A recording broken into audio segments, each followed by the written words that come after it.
Doing a brief body scan and noticing where there's tightness or tension.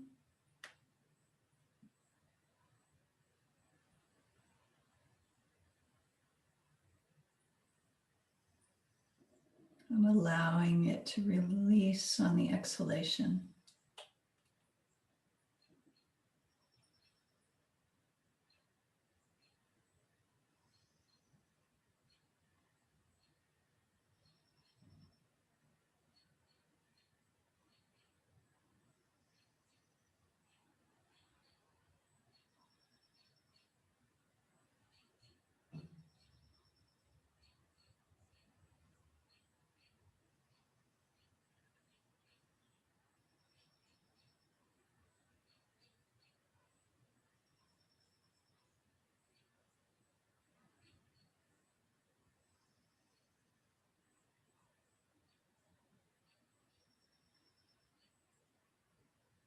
And then bringing our attention to the sensation of the breath at the nostrils.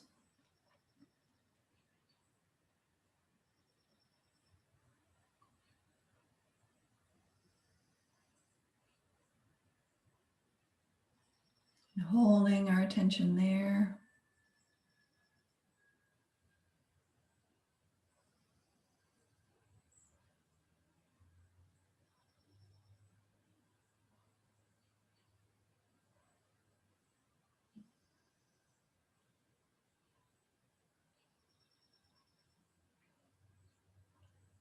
And allowing any thoughts or noises or body sensations, other body sensations to fall into the background, not giving them our attention, but putting our focus on the sensation of the breath.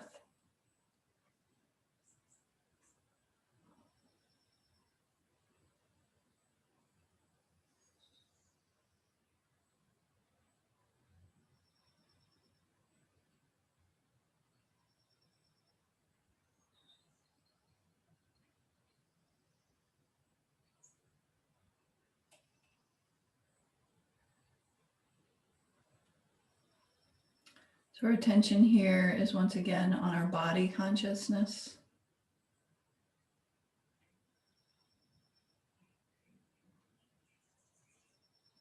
And it's likely a direct perceiver.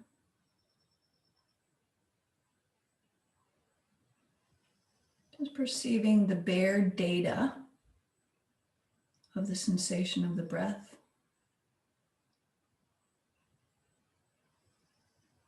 Without labeling, without interpreting.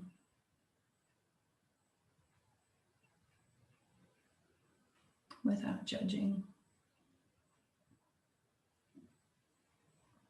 And that is the direct perceiver.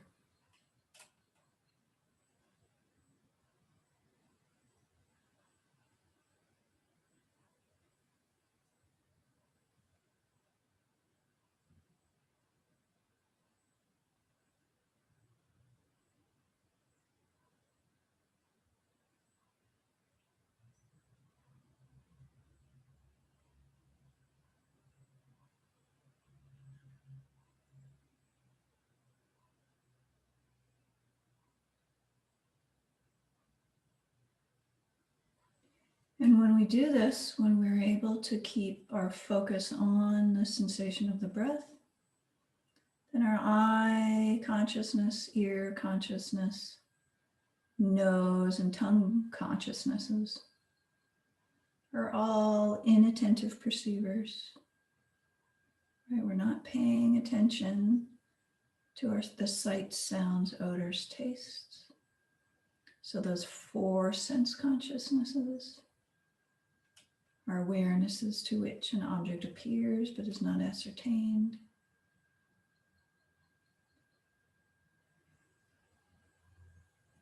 Or inattentive perceivers.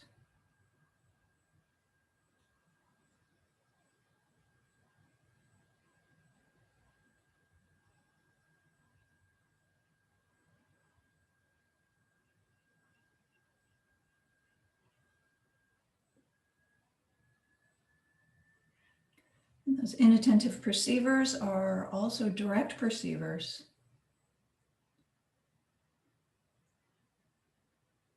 But they're inattentive, they're not incontrovertible.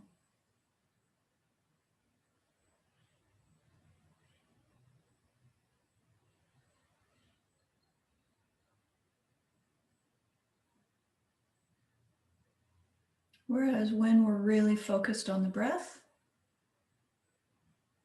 with our full attention,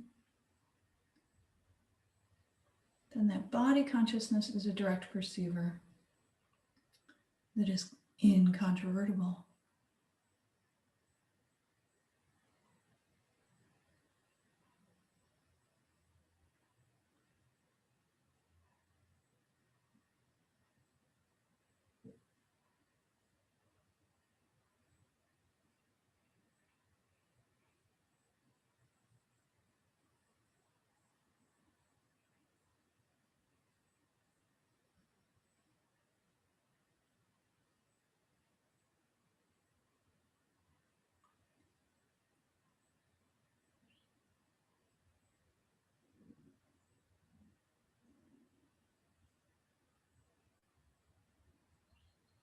And then when a conceptual thought arises, it can be one of many different types of knowers.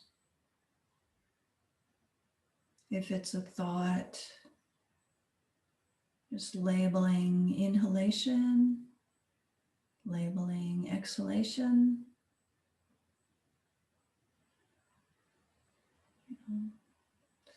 It's likely a subsequent cognizer. That correct, incontrovertible labeling of the breath would be a conceptual subsequent cognizer induced by a direct perceiver.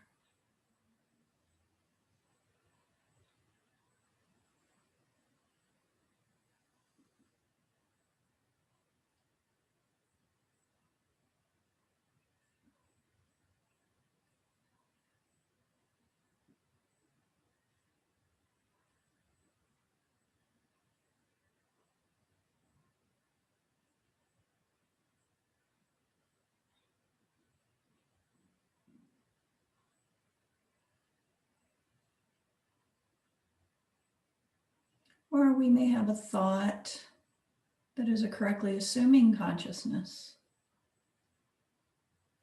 Like, oh, I got my COVID vaccine. I'm correctly assuming that it was a Moderna vaccine or a Pfizer vaccine or a Johnson & Johnson vaccine.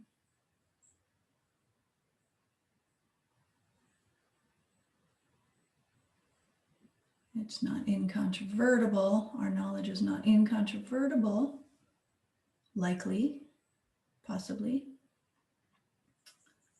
But we have a correct assumption that it was a particular type of vaccine.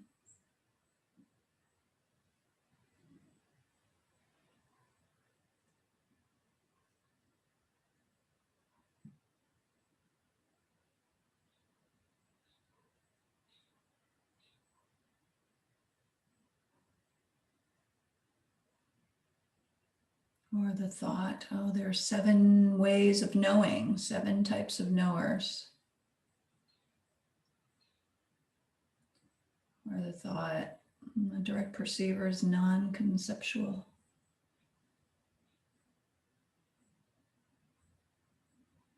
Those are likely to be correctly assuming consciousnesses.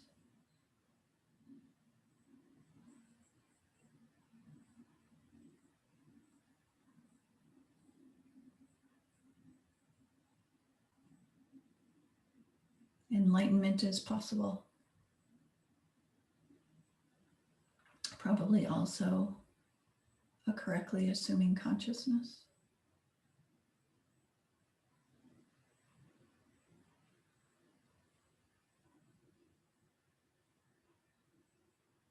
Or it may be a doubting consciousness. Is enlightenment possible?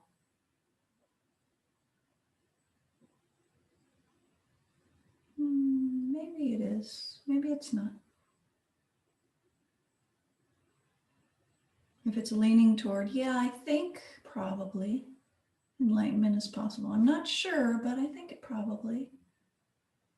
Then it would be a doubt tending toward the factual.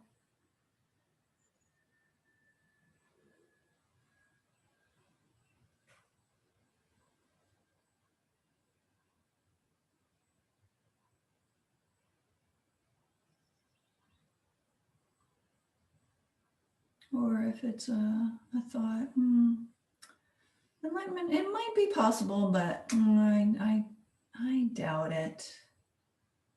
I don't think so. Probably not, but but it might be. There would be a doubt tending toward the non-factual.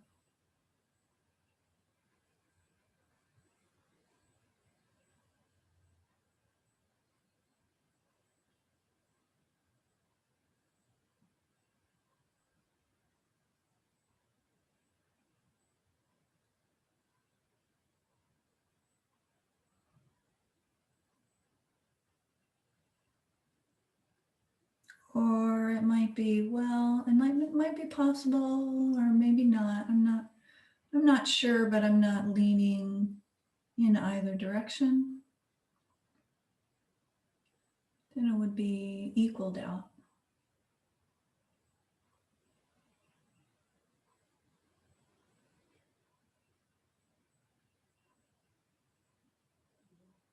So look in your own mind and see, well, where do you fall? And whether enlightenment is possible. Do you think you have a correctly assuming consciousness? Or do you think that you have one of the three types of doubt? Tending toward the factual, tending toward the non-factual, or equal doubt?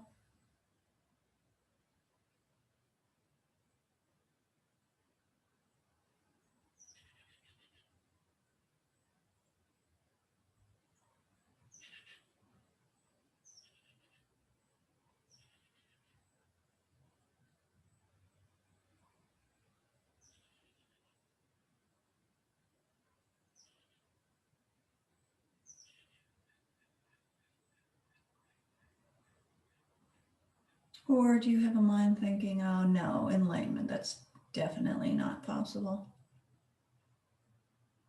It's not even a doubting consciousness. We don't think it's possible at all.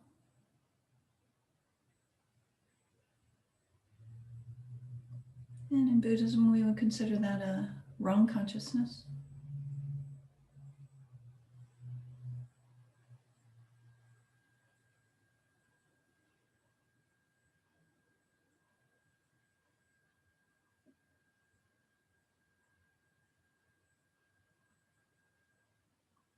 And what about the subject of samsara? Samsara is a nature of dissatisfaction and suffering.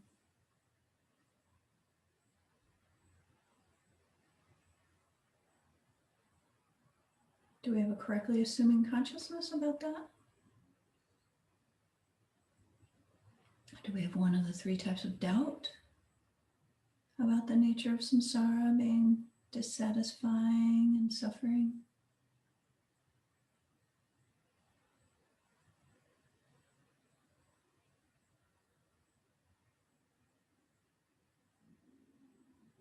Or do we have a wrong consciousness?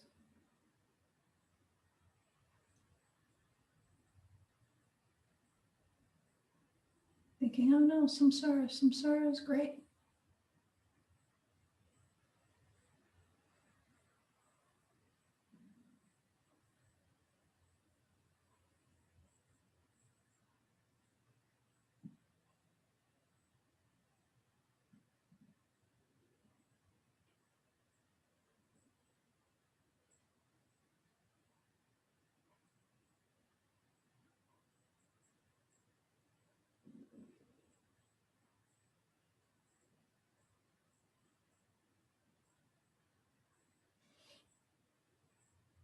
And if we have a wrong consciousness or a doubting consciousness about Dharma subjects, then we're encouraged to take more teachings from qualified teachers, to read good Dharma books, to reflect. Reflect on the nature of samsara, to reflect on the nature of enlightenment.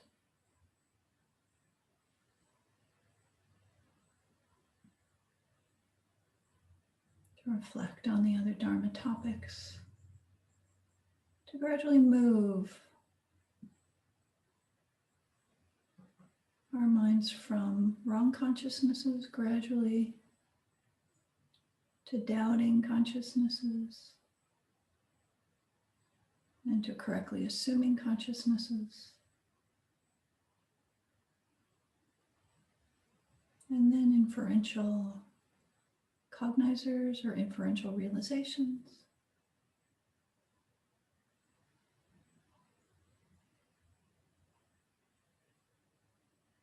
And then developing calm abiding and getting direct realizations.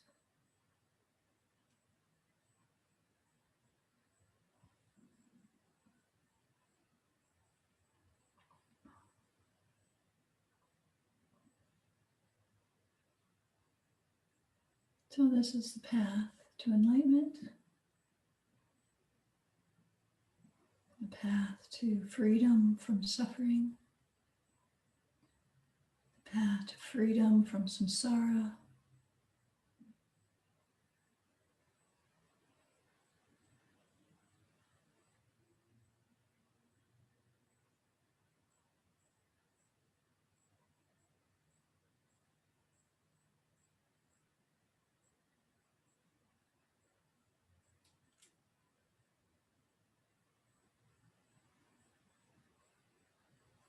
so wrong consciousnesses, and particularly conceptual wrong consciousnesses, are the root of our suffering.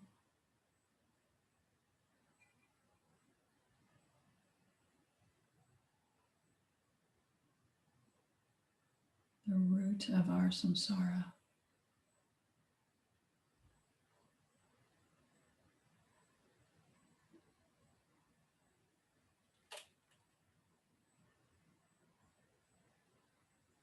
And our path to liberation and enlightenment,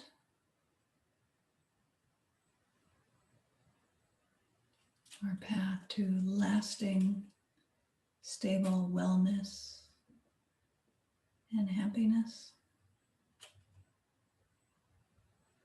involves uprooting those conceptual wrong consciousnesses.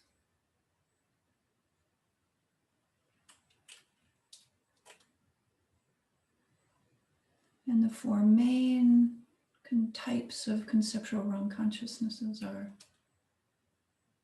viewing what is impermanent to be permanent,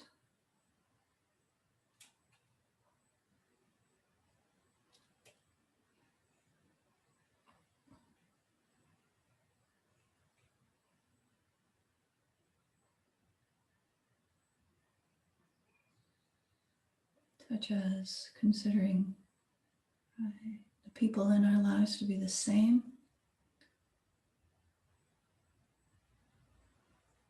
as last week and the week before and the week before, and will stay the same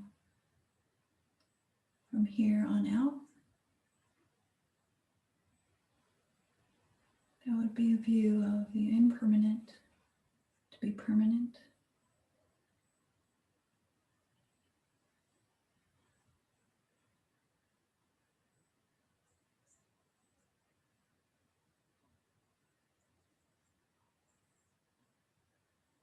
The second fundamental misconception that causes our suffering is viewing what's impure to be pure.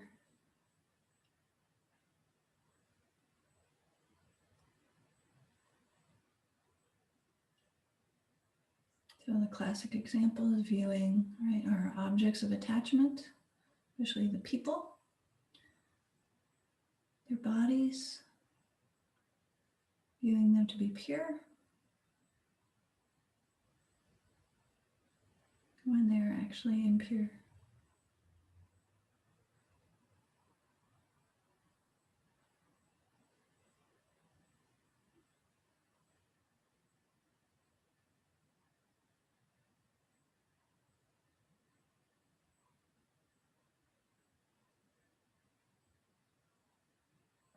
And the third fundamental misconception that causes our suffering is viewing what is actually in the nature of suffering and dukkha, in the nature of dissatisfaction, viewing that as happiness.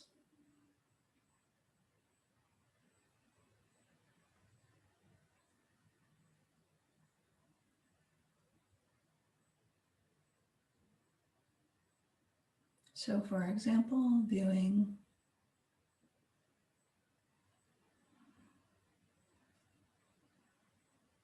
delicious food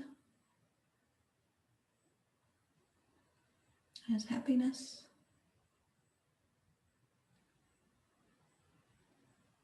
whereas delicious food can only bring a temporary pleasure.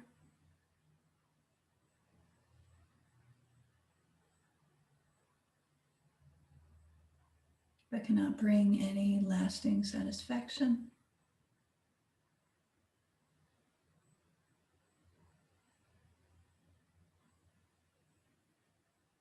And actually the delicious food, the so-called delicious food, is not actually in the nature of happiness. Because if we keep eating it without stop, the dissatisfying nature emerges.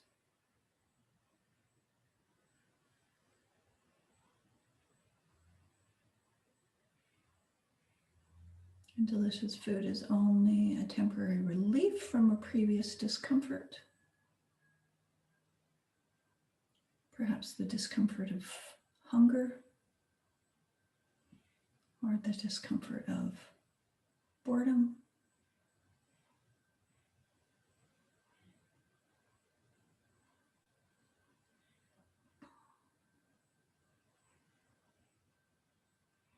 And if delicious food was indeed delicious in its very nature,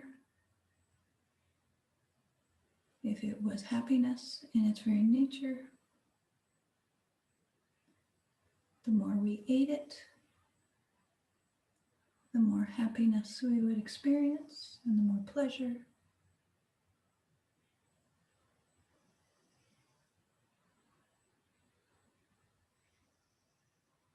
When in fact it is the opposite. It becomes more and more suffering the more we eat it.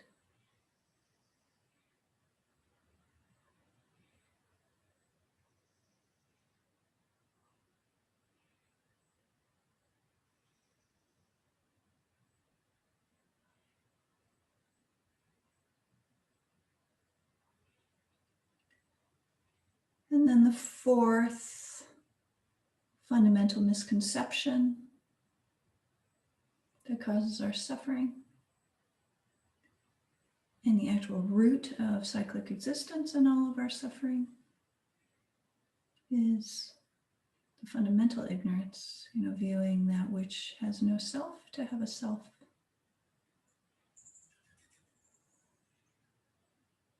Or more specifically in Prasangika, viewing things to exist.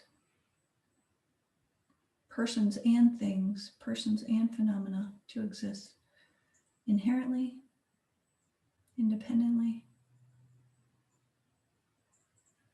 concretely, in and of itself,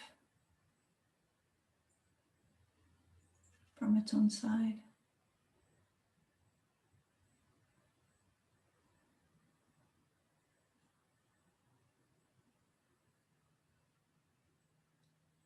Viewing ourselves and others and all phenomena to be more than just a mere imputation on an ever-changing group of parts.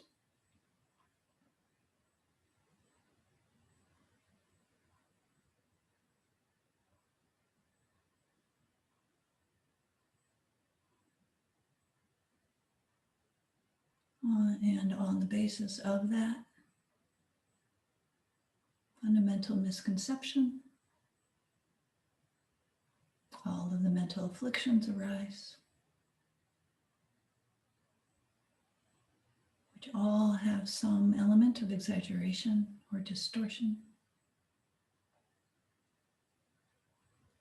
And on the basis of those mental afflictions, we create negative karma and contaminated karma, which propel us into cyclic existence, further propelling us into cyclic existence and suffering in the future.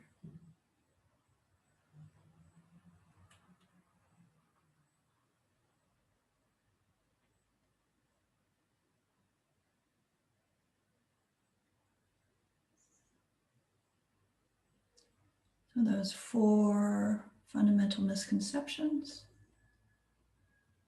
are all wrong consciousnesses, the 7th of the 7 types of knowers.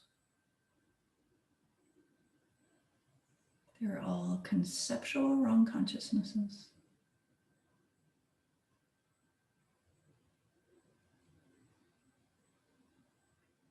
And if we want lasting happiness and freedom from suffering and samsara, we need to uproot those 4 misconceptions, those 4 conceptual wrong consciousnesses.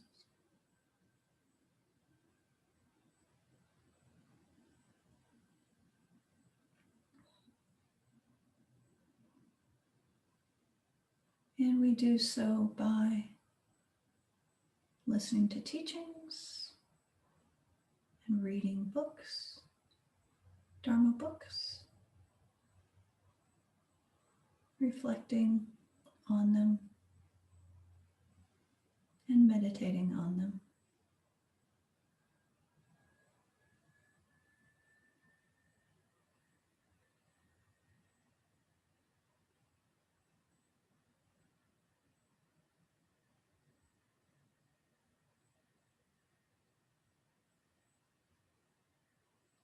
Oh, that is our path to freedom.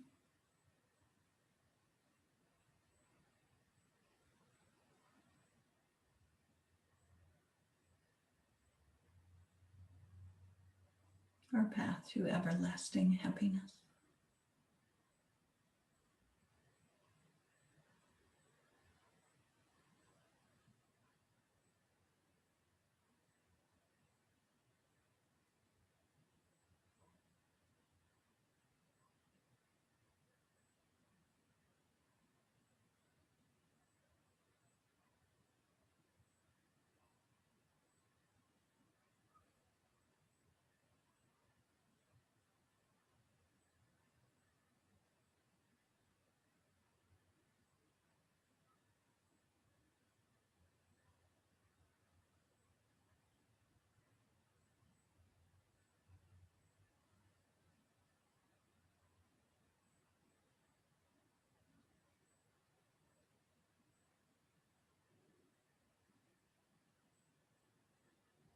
And since all sentient beings are in the same boat,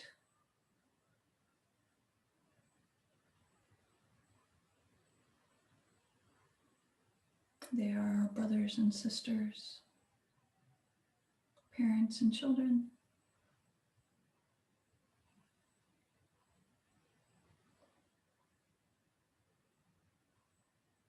May we follow this path and actualize it in order to bring all other beings to that same enlightened state.